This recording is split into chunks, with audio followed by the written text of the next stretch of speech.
നമ്മുടെ frequency separation AI action ആണ്. റീനസ് അക്കാഡമിയുടെ കുറെ കാലത്തെ റിസർച്ചിന്റെ ഭാഗമായിട്ട് നമ്മൾ കണ്ടെത്തിയിട്ടുള്ള ഒരു frequency separation method, skin retouching മെത്തേഡാണ് ഫ്രീക്വൻസി സെപ്പറേഷൻ AI എന്ന് പറയുന്നത്. സാധാരണ ഉപയോഗിക്കുന്ന ഇമാജിനോമിക് പോർട്രേച്ചറും അതുപോലെ തന്നെ ടൂൾ ബോക്സ് സ്കിൻ ഫൈനർ പോലെയുള്ള ടൂളുകളെക്കാൾ എഫിഷ്യൻ്റ് ആയിട്ട് വർക്ക് ചെയ്യുന്ന ഒരു ടൂളാണ് ഈ ഫ്രീക്വൻസി സെപ്പറേഷൻ AI ആക്ഷൻ. ഇത് ഉപയോഗിക്കുമ്പോൾ തേർഡ് പാർട്ടി പ്ലഗിനൊന്നും ഇല്ലാതെ തന്നെ നിങ്ങൾക്ക് ഉപയോഗിക്കാം എന്നുള്ളതാണ് ഇതിൻ്റെ പ്രത്യേകത. ഞാൻ frequency separation AI action run ചെയ്യുന്നു. ആദ്യം ഒരു ഡയലോഗ് ബോക്സ് വരും. ഇവിടെ ഗോഷൻ ബ്ലർ എമൗണ്ട് അഡ്ജസ്റ്റ് ചെയ്യണം. നേരത്തെ നമ്മൾ ഫ്രീക്വൻസി സെപ്പറേഷനിൽ ചെയ്തതുപോലെ തന്നെ ലോ ഫ്രീക്വൻസിയും ഹൈ ഫ്രീക്വൻസിയും സെപ്പറേറ്റ് ചെയ്യാൻ വേണ്ടിയിട്ടുള്ള എമൗണ്ട് ഇവിടെ നിങ്ങൾ അഡ്ജസ്റ്റ് ചെയ്ത് കൊടുക്കണം. ഇമേജിൻ്റെ സ്കിൻ ടെക്സ്ചർ റിമൂവ് ആകുന്നത് വരെ നിങ്ങൾക്ക് ഈ എമൗണ്ട് അഡ്ജസ്റ്റ് ചെയ്യാം. ഡിപ്പെൻഡിങ് അപ്പോൺ യുവർ ഇമേജിലെ ഡീറ്റെയിലിനനുസരിച്ച് റെസൊല്യൂഷൻ അനുസരിച്ച് നിങ്ങൾക്ക് ഈ എമൗണ്ടിൽ വേരിയേഷൻസ് വരുത്താം. ഓക്കെ കൊടുത്തു കഴിഞ്ഞാൽ അടുത്ത അഡ്ജസ്റ്റ്മെൻറ്റ് ചോദിക്കും. That is surface blur adjustment ആണ്. നേരത്തെ പറഞ്ഞ പോലെ തന്നെ ഇമേജിനകത്തുള്ള റെസൊല്യൂഷനെ ബേസ് ചെയ്തിട്ട് നിങ്ങൾക്ക് ഇത് കൂട്ടുകയോ കുറയ്ക്കുകയോ ചെയ്യാം. ഹൈ റെസൊല്യൂഷനുള്ള ഫയലാണെങ്കിൽ ഒരു 30-40 വരെയൊക്കെ നിങ്ങൾക്ക് ഇതിൻ്റെ സ്മൂത്ത്നെസ് ഇൻക്രീസ് ചെയ്യാം. വളരെ ചെറിയ റെസൊല്യൂഷനുള്ള ഇമേജൊക്കെ ആണെങ്കിൽ ഒരു 17-18 വരെ ഒക്കെ നിങ്ങൾക്കിത് കൊണ്ടുവരാം. ഒരു 15ൻ്റെ മുകളിൽ എന്തായാലും കീപ്പ് ചെയ്യേണ്ടതുണ്ട്.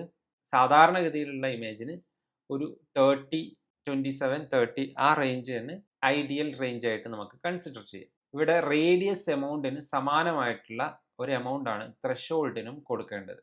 അറൗണ്ട് അതേ എമൗണ്ട് കൊടുക്കുന്നത് നന്നായിരിക്കും. ഇവിടെ ശ്രദ്ധിക്കേണ്ട ഒരു കാര്യം, നിങ്ങൾക്ക് ഇവിടെ ഓവർ സോഫ്റ്റ്നെസ് ഫീൽ ചെയ്യുന്നുണ്ടാവും. അടുത്ത അഡ്ജസ്റ്റ്മെൻറ്റിൽ നമ്മളത് ക്ലിയർ ചെയ്യുന്നതാണ്.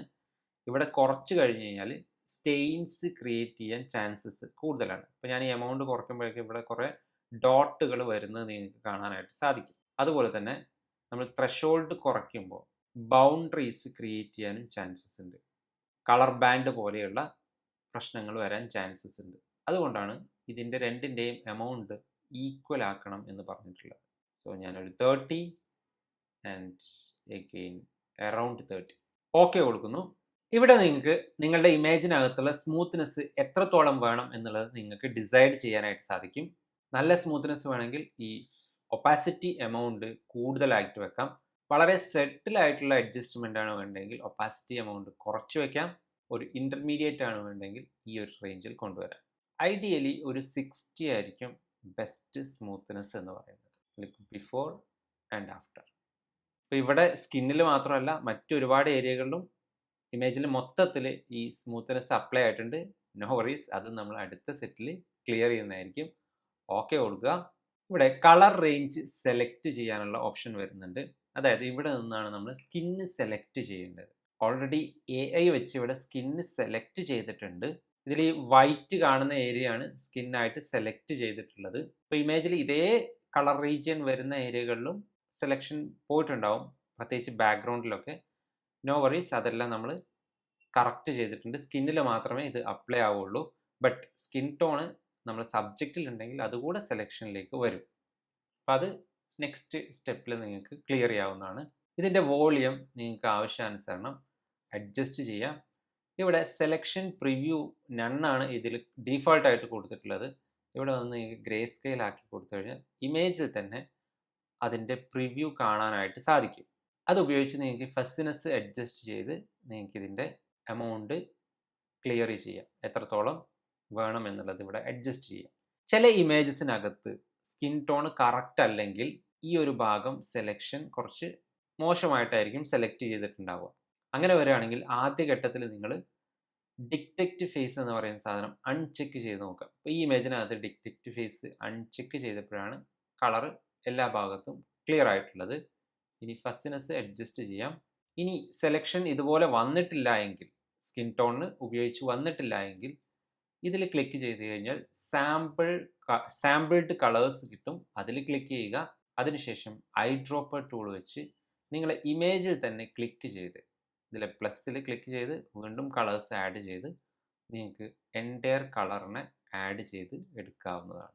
നോർമലി നിങ്ങൾ ബേസിക് പ്രോസസ്സിംഗ് ചെയ്ത ഇമേജസ് ആണെങ്കിൽ, സ്കിൻ ടോൺ എല്ലാം കറക്റ്റ് ചെയ്താണെങ്കിൽ, ലൈറ്റ് റൂമിലോ ക്യാമറ റോയിലൊക്കെ ചെയ്ത ഇമേജ് ആണെങ്കിൽ ഇതിനകത്ത് വലിയ പ്രശ്നങ്ങൾ ഉണ്ടാവില്ല. AI തന്നെ ആവശ്യത്തിനുള്ള സ്കിൻ ടോൺ സെലക്ട് ചെയ്തിട്ടുണ്ടാവും. ഏതെങ്കിലും ഭാഗം ഓവറായിട്ട് സെലക്ട് ചെയ്തിട്ടുണ്ടെങ്കിൽ അത് മൈനസ് ചെയ്യാനും ഇവിടെ ഓപ്ഷൻ ഉണ്ട്. ഇതുപയോഗിച്ച് മൈനസ് ചെയ്യാവുന്നതാണ്. അങ്ങനെ ഒരു പെർഫെക്റ്റ് സെലക്ഷൻ്റെ ആവശ്യം വരണില്ല എങ്കിൽ കൂടെ നിങ്ങൾക്ക് ഇത് ഉപയോഗിച്ച് സെലക്ഷൻ റിഫൈൻ ചെയ്തെടുക്കാവുന്നതാണ്. ഓക്കെ കൊടുക്കുക. ഇവിടെ ഒരു പ്രോസസ്സും കൂടെ കംപ്ലീറ്റ് ആയി. നിങ്ങൾക്ക് ഇവിടെ കാണാൻ പറ്റും ബിഫോർ ആഫ്റ്റർ. നമ്മുടെ സ്കിന്ന് നല്ല സ്മൂത്ത് ആയിട്ട് വന്നിട്ടുണ്ട്. തീർന്നില്ല, ഇതിനകത്ത് ഞാൻ കുറച്ചുകൂടെ കാര്യങ്ങൾ ചെയ്തു വെച്ചിട്ടുണ്ട്. ഇമേജിനകത്തെ കളർ മിസ്മാച്ച് കറക്റ്റ് ചെയ്യാനും ഓവറായിട്ടുള്ള വൈറ്റ് ഒക്കെ ഉണ്ടെങ്കിൽ ക്ലിയർ ചെയ്യാനൊക്കെ വേണ്ടിയിട്ട് നമ്മളൊരു ലെയർ ഇതിനകത്ത് ചെയ്തു വെച്ചിട്ടുണ്ട്. ഈ പെയിൻറ്റ് കളർ എന്ന് പറയുന്ന ലെയർ ഇത് സെലക്ട് ചെയ്തതിന് ശേഷം ഇവിടെ ഡീഫാൾട്ട് ആയിട്ടുള്ള ഒരു ഇന്ത്യൻ സ്കിൻ ടോൺ ഞാൻ സെലക്ട് ചെയ്ത് വെച്ചിട്ടുണ്ട്. ഇത് നിങ്ങൾക്ക് ഓക്കെ അല്ലെങ്കിൽ, ഡിഫറെൻ്റ് ആയിട്ടുള്ള കളറാണ് നിങ്ങളുടെ ഇമേജിലുള്ളതെങ്കിൽ ഇപ്പോഴോ ഇതിന് ശേഷമോ നിങ്ങൾക്കത് ക്ലിയർ ചെയ്യാം. ഇവിടെ ഡബിൾ ക്ലിക്ക് ചെയ്തതിന് ശേഷം, ഡബിൾ ക്ലിക്ക് ചെയ്ത് കഴിഞ്ഞാൽ കളർ പിക്കർ വരും. ഇവിടെ നിന്ന് നിങ്ങളുടെ ഇമേജിനകത്തുള്ള ഒരു പ്രോപ്പറായിട്ടുള്ള സ്കിൻ ടോൺ നിങ്ങൾക്ക് സെലക്ട് ചെയ്ത് കൊടുക്കാം. ഒരു കാര്യം പ്രത്യേകം ശ്രദ്ധിക്കുക, ഓവർ ബ്ലാക്ക് ആയിട്ടുള്ള ഏരിയയോ ഷാഡോ ആയിട്ടുള്ള ഏരിയയോ ഓവർ ബ്രൈറ്റ് ആയിട്ടുള്ള ഏരിയയോ സെലക്ട് ചെയ്യരുത്. ഇമേജിനകത്തുള്ള ഒരു മിഡ് ടോൺ കളർ സെലക്ട് ചെയ്യുക. അതോടൊപ്പം തന്നെ മേക്കപ്പ് ചെയ്തിട്ടുള്ള ബ്ലഷസ് ഒക്കെ ഉള്ള ഏരിയകൾ പരമാവധി ഒഴിവാക്കിയിട്ട് വേണം സെലക്ട് ചെയ്യാനായിട്ട്. സ്കിൻ ടോണാണ് സെലക്ട് ചെയ്യേണ്ടത്. ഞാനിവിടെ സ്കിൻ ടോൺ സെലക്ട് ചെയ്ത് വെച്ചിട്ടുണ്ട്. ഈ ബ്ലാക്ക് മാസ്കിൽ ക്ലിക്ക് ചെയ്തതിന് ശേഷം ബ്രഷ് എടുക്കുക, വൈറ്റ് കളർ സെലക്ട് ചെയ്ത് കൊടുക്കുക. ശേഷം ഫ്ലോ എമൗണ്ട് 20 to 30 സെറ്റ് ചെയ്ത് കൊടുക്കുക. ബ്രഷിൻ്റെ സൈസ് ആവശ്യാനുസരണം അഡ്ജസ്റ്റ് ചെയ്യുക. ഹാർഡ്നെസ് 0 ആക്കുക. ശേഷം എവിടെയാണോ കളർ മിസ്മാച്ച് ഉള്ളത് അവിടെ ബ്രഷ് ചെയ്ത് കൊടുക്കുക. കൂടുതൽ കളർ അഡ്ജസ്റ്റ് ചെയ്യണമെങ്കിൽ റിപ്പീറ്റഡ്ലി അവിടെ ബ്രഷ് ചെയ്താൽ മതി. ഈ നെക്കിലൊക്കെ വ്യത്യസ്തമായിട്ടുള്ള കളേഴ്സ് ഉണ്ട്, ഇതെല്ലാം നമുക്ക് അഡ്ജസ്റ്റ് ചെയ്തെടുക്കാം. സ്കിൻ ടോണ് ഇവൻ ടോണിലേക്ക് കൊണ്ടുവരാൻ നിങ്ങൾക്കിത് ഹെൽപ്പ് ചെയ്യും. ഒരു കാര്യം പ്രത്യേകം ശ്രദ്ധിക്കുക, ഇങ്ങനെ ബ്രഷ് ചെയ്യുന്ന സമയത്ത് നമുക്ക് സ്കിൻ ടോൺ സെലക്ട് ചെയ്യാനായിട്ട് ഇവിടെ സ്കിൻ സെലക്ഷൻ ഓപ്ഷൻ ഉണ്ട്. ഇതും നിങ്ങൾക്ക് ഉപയോഗപ്പെടുത്താവുന്നതാണ്. ബിഫോർ ആഫ്റ്റർ എത്രത്തോളം വിസിബിൾ ആണെന്ന് അറിയില്ല വീഡിയോ ഒക്കെ അകത്ത്. Okay, before after.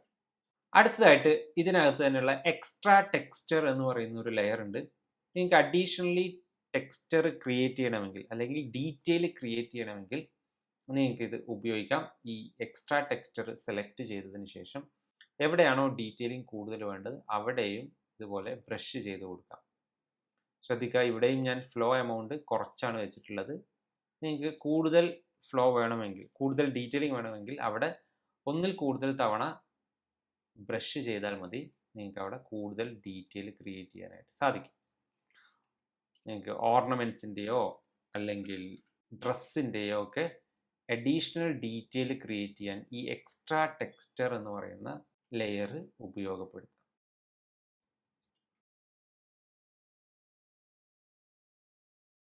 ആ ഓർണമെൻറ്റ്സും ഡ്രസ്സൊക്കെ എടുത്ത് കാണിക്കുന്നത് കണ്ടോ. ഇനി എക്സ്ട്രാ ഡീറ്റെയിൽസ് ഇനിയും നിങ്ങൾക്ക് വേണമെങ്കിൽ, ടെക്സ്ചർ ഇത് പോരാ, ഇനിയും ടെക്സ്ചർ എൻ്റയർ ഇമേജിൽ വേണമെങ്കിൽ ടെക്സ്ചർ എന്ന് പറയുന്ന ഈ ലെയറിൽ ക്ലിക്ക് ചെയ്ത് ഇതിനെ Ctrl+J പ്രസ് ചെയ്ത് ഡ്യൂപ്ലിക്കേറ്റ് ചെയ്യുക. ശേഷം താഴത്തെ ലെയറിൽ വന്ന് ഇതിൻ്റെ ഒപ്പാസിറ്റി അഡ്ജസ്റ്റ് ചെയ്ത് കൊടുത്ത് നിങ്ങൾക്ക് ആവശ്യമുള്ള എത്ര ഡീറ്റെയിൽ എൻ്റയർ ഇമേജിലും കൊണ്ടുവരാനായിട്ട് സാധിക്കും. അടുത്തത് ഇവിടെ എഡിറ്റ് ടെക്സ്ചർ എന്ന് പറയുന്ന ഒരു ഭാഗമുണ്ട്. ഇതിനകത്ത് അഡീഷണലി നിങ്ങൾക്ക് ടെക്സ്ചറിനകത്ത് എന്തെങ്കിലും എഡിറ്റ്സുകൾ ക്രിയേറ്റ് ചെയ്യണമെങ്കിൽ അങ്ങനെയും ചെയ്യാനായിട്ട് സാധിക്കും. ഇപ്പോൾ for example I bags correct ചെയ്യണം. ഞാൻ ഈ എഡിറ്റ് ടെക്സ്ചർ ലെയർ സെലക്ട് ചെയ്തിട്ടുണ്ട്, പാച്ച് ടൂൾ സെലക്ട് ചെയ്തു. ഇനി ആ ഒരു ഭാഗം സെലക്ട് ചെയ്ത് ക്ലിക്ക് ആൻഡ് ഡ്രാഗ് ചെയ്ത് ആ ടെക്സ്ചറിനെ എഡിറ്റ് ചെയ്തു. നിങ്ങൾക്ക് ഓവറായിട്ടുള്ള ടെക്സ്ചറുകൾ ക്ലിയർ ചെയ്യാനായിട്ട് ഇത് സാധിക്കും. അതുപോലെ തന്നെ നെക്ക് ലൈൻസ് ഒക്കെ ഉണ്ടെങ്കിൽ അത് ക്ലിയർ ചെയ്യാനും നിങ്ങൾക്ക് ഈ ഒരു എഡിറ്റ് ടെക്സ്ചർ എന്ന് പറയുന്ന ഭാഗം ഉപയോഗിക്കാം. നോർമൽ കേസിൽ നമ്മൾ പാച്ച് ടൂൾ ഉപയോഗിക്കുമ്പോൾ കളേഴ്സിനകത്തും ടോൺസിനകത്തും വേരിയേഷൻസ് വരും. അങ്ങനെ വരുമ്പോൾ അങ്ങനെ വരാതിരിക്കാൻ വേണ്ടിയിട്ടാണ് നമ്മൾ ടെക്സ്ചറിൽ മാത്രം ഇവിടെ അഡ്ജസ്റ്റ് ചെയ്യുന്നത്. ഫ്രീക്വൻസി സെപ്പറേഷനകത്ത് കളറും ടെക്സ്ചറും സെപ്പറേറ്റ് ചെയ്ത് വെച്ചേക്കുന്നു. അതുകൊണ്ട് തന്നെ ടെക്സ്ചറിൽ വരുത്തുന്ന മാറ്റങ്ങൾ ടെക്സ്ചറിൽ മാത്രമേ വിസിബിൾ ആവുള്ളൂ. So it's very easy. Realistic ആയിട്ട് തന്നെ മാറ്റങ്ങൾ കൊണ്ടുവരാൻ സാധിക്കും. Look before and after. മാറ്റങ്ങൾ ഫീൽ ചെയ്യാതെ തന്നെ ചേഞ്ച് ചെയ്യാൻ പറ്റും. റിയലിസ്റ്റിക് ആയിട്ട് അഡ്ജസ്റ്റ്മെൻറ്റുകൾ ചെയ്യാൻ സാധിക്കും എന്നുള്ളതാണ് ഇതിൻ്റെ പ്രത്യേകത. Before and after.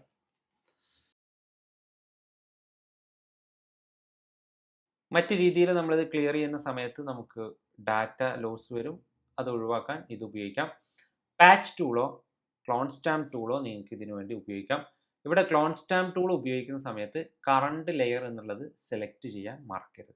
As A റീടച്ചർ ഒരുപാട് പാനലുകളും ഒരുപാട് ആക്ഷൻസും ഒക്കെ റീടച്ചിങ് ചെയ്യാൻ വേണ്ടിയിട്ട്, ഹൈ എൻഡ് റീടച്ചിങ് ചെയ്യാനും നോർമൽ റീടച്ചിങ് ചെയ്യാനും വേണ്ടിയിട്ടൊക്കെ ഞാൻ ഉപയോഗിച്ചിട്ടുണ്ടായിരുന്നു. അതിനകത്ത് ഉള്ള ലിമിറ്റേഷൻസ് എല്ലാം ഒഴിവാക്കി ഒരു റീടച്ചർക്ക് വേണ്ട മുഴുവൻ കാര്യങ്ങളും ഉൾപ്പെടുത്തി എന്നാൽ വളരെ സിമ്പിളായിട്ട് ചെയ്യാൻ പറ്റുന്ന രീതിയിലാണ് ഞാൻ ഈ frequency separation AI action set ചെയ്തിട്ടുള്ളത്. നിങ്ങളുടെ റീടച്ചിങ് വർക്ക് ഫ്ലോയിൽ നിങ്ങൾക്കത് വളരെയധികം ഉപകാരപ്പെടും എന്ന് തന്നെയാണ് ഞാൻ വിചാരിക്കുന്നത്. ഇനിയും ഇതിനകത്ത് കുറേ അധികം കാര്യങ്ങൾ പറയാനുണ്ട്. അത് മറ്റൊരു വീഡിയോയിൽ നമുക്ക് വിശദമായിട്ട് പറയാം.